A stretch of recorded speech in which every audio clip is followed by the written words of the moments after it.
Alrighty, traders, welcome and happy FOMC day. It is Wednesday, March 20, 2024. Federal Reserve came out with their no news update of no rate hikes, no rate cuts, no rate anythings as expected. No one was expecting anything to happen this or for the next probably one or two Fed meetings. So really no news there. I guess the only news was when the statement came out and Powell addressed it later on too, was that they expect 3 rate cuts later on this year, which is what we've been saying since January 1st, when everybody thought we were going to start cutting in March. I told you it was going to be sticky on the inflation front. The economy is not going the direction that the Fed wants. They're going to have to remain higher for longer. And we did not expect anything more than potentially 3 rate cuts this year. So that's exactly what we got today from the Fed. We'll be looking to the June-July meeting, maybe for the first cut of the year. We'll see what happens. But right now, the data is just not supporting the rate cuts anytime soon. So we'll just keep plugging away as we have been. And with that news today, man, the market ran up pretty good. So market just kind of sat there all day. And as soon as the Fed came out, the usual pop, the usual reversal, and then the slow climb back up the rest of the day. If you want to trade, it's always take the opposite approach of the first initial move. The first move is always wrong initially. That big pop, short at the top or buy your puts. It comes down, it bottoms, you get out, take your profit on that, and then you watch the markets do whatever they're going to do as the news comes out. So anyway, Fed came out, did nothing today. Markets went up because they said exactly what we've all known anyway. So I still have no idea why. I think it's just this whole AI thing is driving people insane. They got to be in. Money's coming in from the sidelines. So the markets keep going higher. And based on that, let's take a look at the markets and let's take a look at some of the charts here. Let me get off the screen so you guys can see what's going on. And let's just take a quick look at ES here. You can see we've had this rising wedge, just getting narrow and narrower and narrower for some time. And then we popped above it pretty solidly today, setting a new all-time high. Pretty doggone close to 5,300 on the ES. So ES hitting 5,300. The S&P again rose 0.9%, 0.89% today, up to 5224. So again, we're moving higher. Everything here is lined up. You got MACD rising, you got the RSI rising, getting close to overbought. The squeeze has just kind of been meandering sideways, a little bit up today. Not much you can say in here on this, but you have all your moving averages stacked. And you're starting to get some distance increase. The distance between the 50 and the 200 has just been getting bigger and bigger and bigger. The difference between the 21 and the 50 really not changing much, and the difference between the 9 and the 21 starting to get a little bit wider, but not a whole lot there. If we take a look at the weekly chart on ES as well, MACD has been tailing off for a bit, and the squeeze momentum had been running out the last 2 weeks, but with today's move, it pushed this week higher here. The one thing to keep a look at here is this is the RSI here hitting a high of almost 82 today. So almost 82 and change today. That is one of the highest readings that we have seen. In fact, I had a chart up earlier. You have to go back, more than, I think, 6 years to see an RSI reading this high. Okay, so I think 2018 was the highest reading that I've seen. So we are more overbought than we have been in 6 years. So if you don't think that that's warranting some potential caution, I think just keep an eye on where things are. Can we keep going higher? Yeah, look at the weekly or the daily here. It's nowhere near, well, it is near overbought, but it's nowhere near done potentially. This thing can continue to run higher than it has been here. We'll see if this time the breakout is just the next step up, but we just have the higher highs, higher lows, stair stepping up on ES. One thing to take a look at today, though, if you look at the Qs, now the Nasdaq did react well to the news. Yet RSI has been starting to clip back up the last couple sessions, but squeeze momentum continues to fall and fell more today and entering a squeeze. So we're now really starting to get into a squeeze zone. We've been in a squeeze for quite a while. It could pop one way or the other. And if I'm looking at the weekly, momentum's been coming out on the MACD, the RSI, not hitting new highs in here and rolling over on the squeeze pro. And we are not hitting new highs with today's move. So we're not at the same levels that we have been with the S&P. So just something interesting to take a look at here. But the NASDAQ not hitting new highs today, still in a bearish PSAR reversal mode. That's a little interesting to keep an eye on. And if we really want to pop into the Russell here, see what's happening. Huge update on the Russell. In fact, one of the biggest single updates that I've seen in some time. MACD had been falling, RSI had been falling, squeeze momentum had been falling, okay? And then today, huge update as we start to rotate into some of these small caps. We called it a couple weeks ago on this breakout of the ascending triangle that I would start to look at IWM.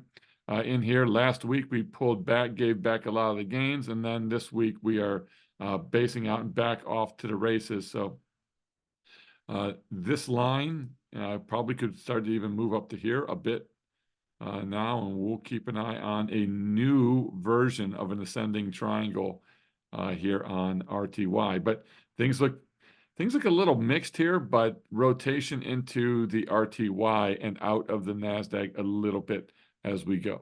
All right, taking a look at the put-call ratio today. I like to look at this thing on the main chart and look at the 10-day moving average on that.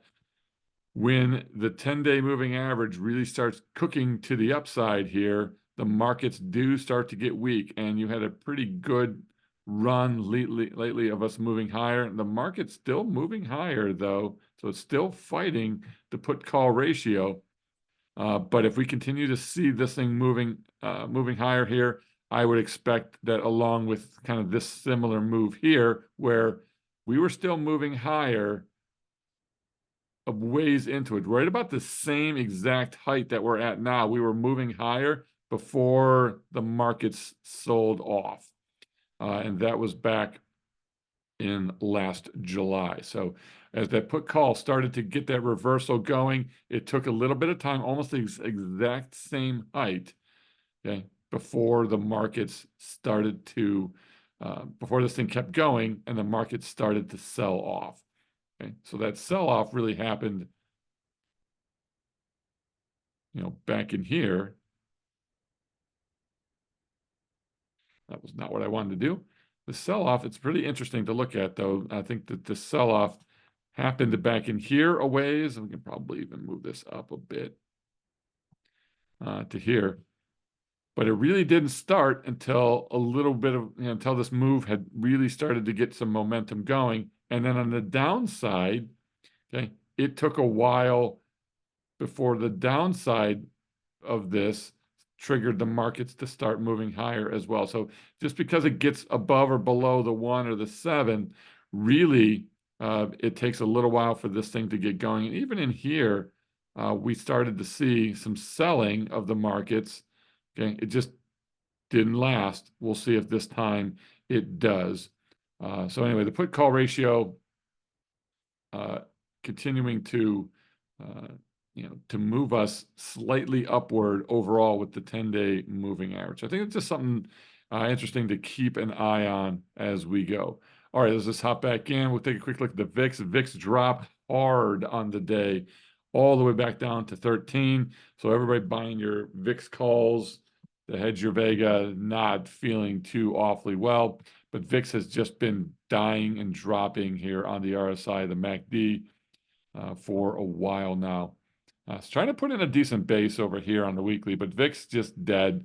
Looking at the US dollar today, pretty good reversal and drop down on the US dollar, even though we've got some positive momentum that's been going on both the weekly, and the daily, some decent positive momentum. This thing is getting tighter and tighter and tighter. Squeeze starting to form on both the weekly and the daily. So the dollar getting ready to pop one way or the other. We'll see which direction it goes.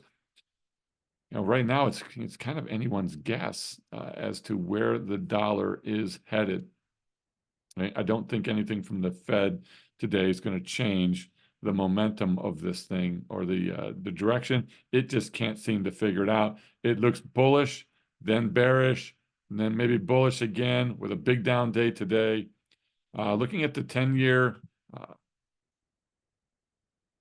10-year rates here. We've been slowly and steadily trying to climb and get something moving on the weekly. In fact, we can probably pop a trend line on here and just get some sense of this weekly trend line. I guess I can probably pull it up a little bit more, give you guys a sense of where this thing is. And just attach it right down here. So, weekly trend line starting to move up, but you had this trend line moving down. We broke out of this downtrend line. I can probably get rid of this now, and we'll see what's happening. Now it looks like you've got a decent resistance area in here, not a perfect, so a decent resistance area with an upward move. As this thing continues, we might start to see another ascending triangle on rates. So do rates continue to move higher and drive yields down? Do we just keep moving sideways in this pattern? We'll see what happens, but right now, pretty good down day the last 2 days on rates. All right, so jumping in, we already talked about ES in here. So moving higher, hitting all-time highs today. Looking at oil today. Oil, probably the 1 weak area of the day. Looking at the weekly, though, breaking out of this ascending triangle. Good MACD, RSI squeeze, starting to maybe get ready to fire here to the upside. Decent pullback today, but you've got everything really moving its way to the upside, breaking out of the ascending triangle that you have here. We'll see if we hold at this 9 and continue to rally, pull back to the 21, which would also be this former resistance flipped to support level. We tried to get on. In fact, we did not. Did we get filled? Yeah, we did get filled today. So we added a new strangle trade in oil. So that was the one trade that we added today. We ended up with several winners coming off. Gold really took off. In fact, one of the interesting things to look at is if we look at the day trading movement here on gold for the session, you can see that really on this session, we were just kind of sideways to lower for the most part, just doing nothing. And then boom, right here at 2 o'clock on the Fed announcement of not doing anything and potentially 3 rate cuts later this year sometime. Okay, I'm sorry, this is SPX. I want to jump on gold here. Sorry about that. It's the exact same pattern, which is the point I was trying to make. Okay, gold just launched itself right along with the S&P today. So gold waiting right for that Fed announcement, and on the Fed announcement right here at 2 o'clock, gold just screamed higher on the session. So gold getting a big rebound intraday.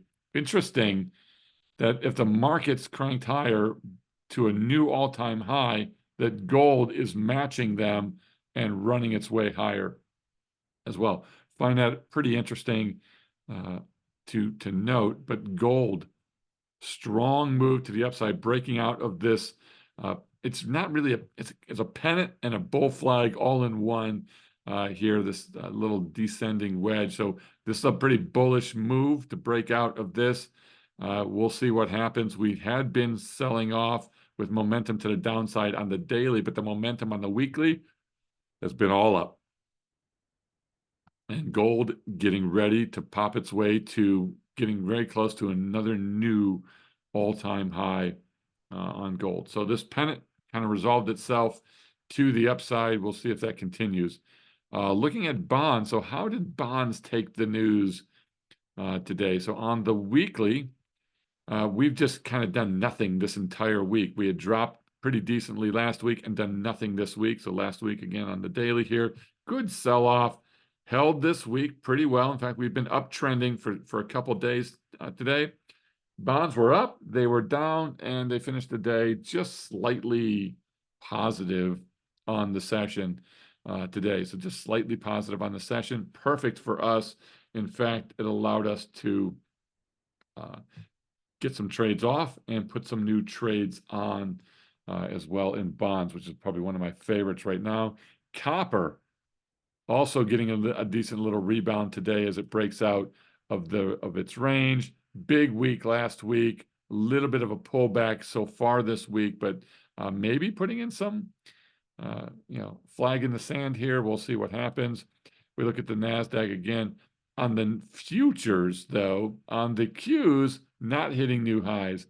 On the futures, though, okay, we are moving up to new highs on the NASDAQ futures. So a little bit of a divergence between the Qs and the futures as we just continue to pound higher overall here, and we'll just keep moving this trend. So this is a little bit of a ascending wedge or ascending triangle here. Looks like we could get some more upside there. RTY, we've already talked about the Russell, good move today. Aussie dollar had a nice little rebound day with the dollar falling. So good rebound day overall in the Aussie dollar. Big up day, big nice day. We like to see that. And then our wheat trade on the session, wheat just down fractionally on the day. Still, squeeze momentum starting to reverse. MACD moving higher. RSI had been moving higher. The weekly, even trying to flip a little bit on the MACD and the RSI this week, holding this support level here. That's where we'll keep our eyes. Bears took us down a bit. We finished off the lows on the day, so really a nothing day for us in bonds. Let's take a look at how our account did today overall. So taking a look at the account itself, okay, we ended the day now with this big move up, and the way we are configured, our delta is getting a little bit negative. Here we're down 0.15%. 0.2 is going to be, that area where I'm going to look to start to maybe make some adjustments.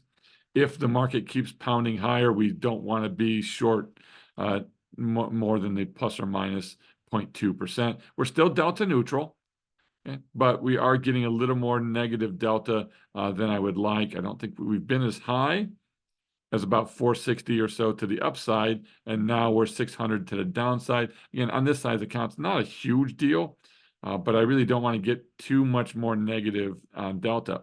Theta, however, is up a bit today, 1,006, so 0.23. We're still a little light, but we are maxed out on BP. We did have a little bit of a down day today. Net lick-wise, we're just kind of bouncing up and down. We've just kind of held this mark for really most of the month. We haven't had a huge amount of gains for this month. Most of this due to getting beat up on two strangles, but this week we have made up for that. So BP usage popped us up to about 59%, which is a little high. I am adding some money to this account. Should hit tomorrow, so I am expecting to add some funds. I don't usually add funds. I added a little bit at the beginning of this year, and I'm going to add a little bit right in here. Other than that, I don't usually add too much to it, but too good of an opportunity to pass up. And I had some extra funds from some business dealings, so I am going to pop them into the trading account. But look at the week that we're having. We are up $12,000 this week. So a $12,000 week in the first 3 days. So we've closed $12,000 worth of trades in 3 days this week so far. Our realized P&L for the year is up 12%. Okay, so we're up 12%, and we're not even through the third month so far. So we're doing really well there. Our total net lick is up about 11%. So we're really doing totally fine here, even though we've been stuck in the mud a bit. And the reason we're stuck in the mud is we have a lot of not only hedges, but we have some long puts and we have some short calls. So we have that negative delta, and that's really been a little bit of a pain as the market continues to just creep its way higher. We're going to keep an eye on where we are on those overall, and it's not time to take anything off yet. But if we continue to get some pain on the naked calls, we'll keep an eye on those. Is there anything we should take off there? I still think we're overbought. We can continue to be overbought for weeks at a time, but I still think somewhat of a pullback is certainly due and coming our way. So where's our P&L again for the month? For the year, again, 12%. And for the month, we're up $3,963. So we're up 3,900, almost $4,000. Some of that is in long-term 112s. We've got one closed so far. We've got some negative going on here on strangles. We've got 112 trades, other 112 trades up about 2,600. We have a BA 112 that's up right now because I closed out the naked puts today. But a BA 112 is a neutral trade, so this will get wiped out and back to zero, but in about 8 more days or so. Zero DTE, we're doing great. We closed out our first 120-day 6 delta naked puts. So these are rocking and rolling. So our 120-day naked puts, first one closed, $750 winner on that trade. We'll talk about it in a minute. Bill distributions almost $700, and spec trades up $2,000. So again, we're up $4,000 for the month with about a week and a half to go. And we've weathered the storm of a couple bad strangles, and we're still doing just fine here. Let's talk about what we closed on the session. So we closed 3 trades. The first one we closed here was a strangle on oil. This gives us yet another strangle winner. If we take a quick look at our pivot tables down here, here's our strangles. We have won 19 out of 21 strangles for almost $10,000 this year. So don't tell me that strangles aren't worth it. They are absolutely paying off. 19 winning strangles out of 21 this year for almost $10,000 in cash. So another one closed today. On NASDAQ, we did close the naked puts of a BA 112. Again, I expect that to be zeroed back out because the put debit spread is almost the exact same amount. We put these on for 0. And then we also did close the naked puts of that we put on for a 120-day trade that we do. So we have a specific trade, 120 DTE trade. We took this one off, 40% winner in just 21 days, 11% return on margin. So great trade there.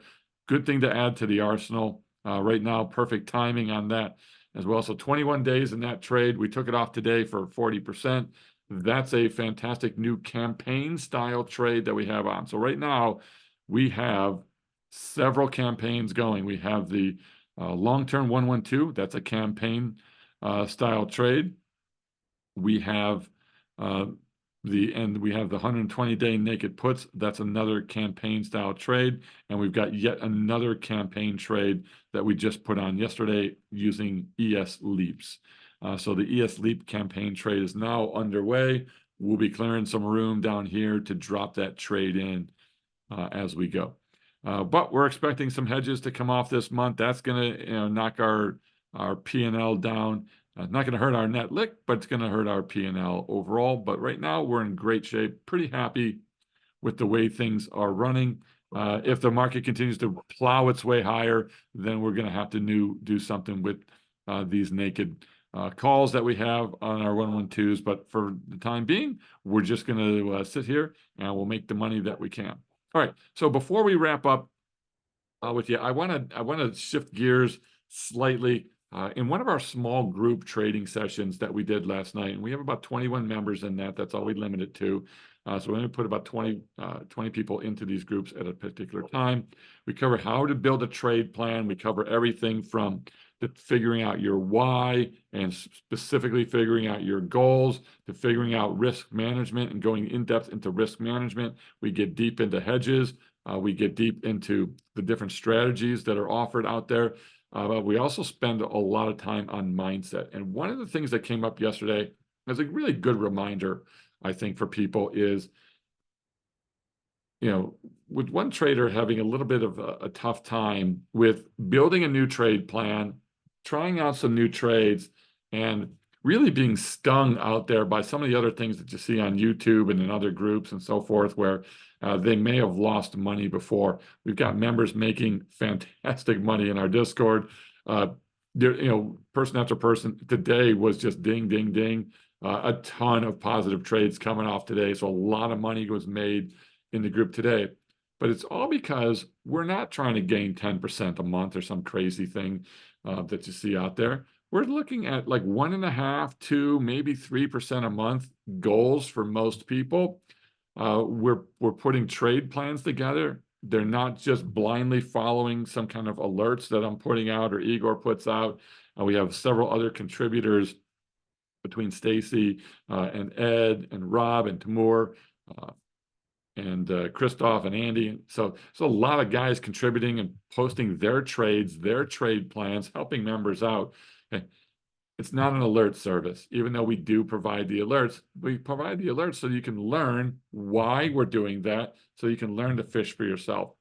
But struggling with confidence because in the past, maybe you've been burned, you haven't made the kind of consistent profits that you have.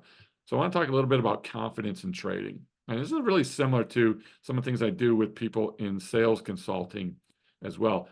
Confidence is really one of the 3 keys to sales. It's also one of the 3 keys to being successful in trading. You've got to have that confidence. And how do you have confidence? How do you generate confidence? Okay, how do you get confidence? Confidence is something that you build, okay, and it takes a little bit of time to build it. Okay, first, it's size small to start. Okay, don't just jump in and start trading. Okay, size small to start.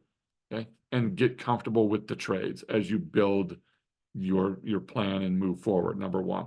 Number 2, you want to get a decent volume of trades on so that you can learn and gain confidence from those. This is why I really like a lot of the campaign style trades. They're mechanical, they're repeatable. This is why I like trade plans. They're mechanical plans that I put together, that we help our members put together, that tells you when to get in, when to get out, has specific rules for what you do. Okay? Once you get it going and you get your confidence and you get that education level, you can start to branch out on your own and do some unique things. But at first, you want the training wheels of having a trade plan. And that's diving into number 3 here, which is make sure you have specific strategy that you're going to follow and stay mechanical. Okay. You can't just be chasing somebody's alerts. Okay. That's bananas. Okay. You can't trade like somebody else because your mindset, your risk management, your account size doesn't match the other person. Okay? So you shouldn't just be blindly following. You got to find the people that trade like you want to trade and you can trade. Okay. Everybody wants to trade and make 10% a day or 10% a month. Okay. Not everybody can do that. And I'm not even trying to help people even get there. Okay? If that's what you want, this is not the place for you to be. Okay. But if you want to make consistent monthly income month after month, 3%, 4%, month after month after month, okay? If you do that over time, if you generate 2% a month for 4 years, you will more than double your money. Okay, 2% a month for 4 years will double your money. If you're sitting on a $400,000 account now, in 4 years, you should be sitting on an $800,000 account. And that's only at 2% a month. But you got to be consistent. You can't have a 5% month and a minus 2% month and a 4% month and a minus 10% month and a 20% month. Consistent, mechanical, repeatable. Okay. Number 4, don't trade without a full plan. You got to build a trading plan. It's got to be detailed, specific, and you got to have to follow it. Okay, that's how you build your confidence. Number 5, you got to review your trades, analyze them frequently. Okay? It's a pain in the butt to log every trade into a trading plan, into a spreadsheet, into a trade log. You have to do it. You gain confidence by winning and analyzing why you're winning, so that you understand that and why you lost too. If you lose, but it's according to your plan, that should give you confidence that, you know what, I didn't get killed. I lost a trade, big deal. I sized it right. I took a loss, but I've had all these other winners. Okay. Once you get over the fear of losing, okay, you start to gain that confidence. And the last thing here is you got to get educated, and you got to have maybe a mentor that you can work with. Okay, we do provide mentorship for some of our traders if that's something you want to do. Not everybody needs to do that. Okay, but we're going to help work with you. If you've got questions, we're going to answer those questions for you. If you need more one-on-one help, it's available if you need it. Not everybody needs to, okay, but it's there for you. Okay, we want to make sure that you're successful in trading. But in order for you to be successful, you need to get out there, get the right education. Okay, oh, the market's the best teacher. Yeah, the market's a really good teacher, but if somebody could help you avoid some of the pitfalls, okay, and put together a plan so that you can deal with things properly, okay, you're going to be much more confident going forward. So again, confidence, size small, trade often. Okay? You've heard that before. Have a specific strategy that you're going to follow and be mechanical about it.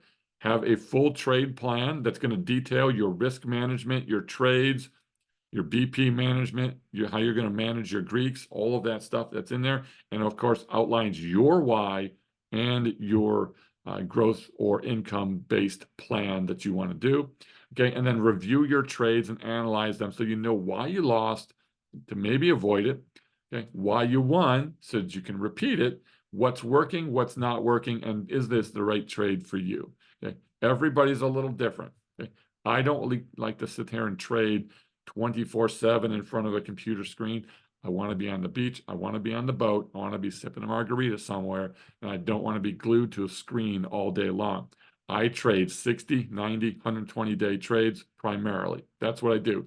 Zero DTE, I'll do it if I've got nothing to do that day and I'm sitting here and I'm working with members or doing something like that, pop a trade on or two. It's not my main thing.